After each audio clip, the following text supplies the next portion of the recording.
Apple TV is one of the best apps that you can download for your TV. Well, in today's tech video, I'm going to show you 3 different ways of how to install Apple TV on your smart TV.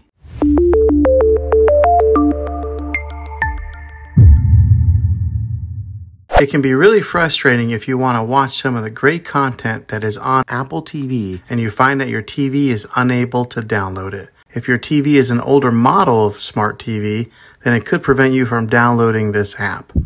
So the way that I'm going to show you how to install Apple TV will be able to work on any model of TV on any year of TV. You just have to have an HDMI port on your TV to plug into. I recommend getting a Roku stick or an Amazon Fire Stick. Both of these media streaming players have the capability of download Apple TV. Then use a Roku or Fire Stick as your main streaming player, which bypasses the operating system on your TV. If you want to spend a little more and get a more robust device that gives you a few more options, then take a look at the Apple TV 4K. All these devices plug into the HDMI port on your TV, no matter how old it is, no matter what model it is. I've had great luck with all these streaming players, and I'll put links in the description down below of where you can get one of them. Well, hopefully this video was helpful for you. If it was, go ahead and click a thumbs up on it. Go ahead and subscribe to my channel. I make tech videos all the time, and I would love to have you back in the next one. Take care.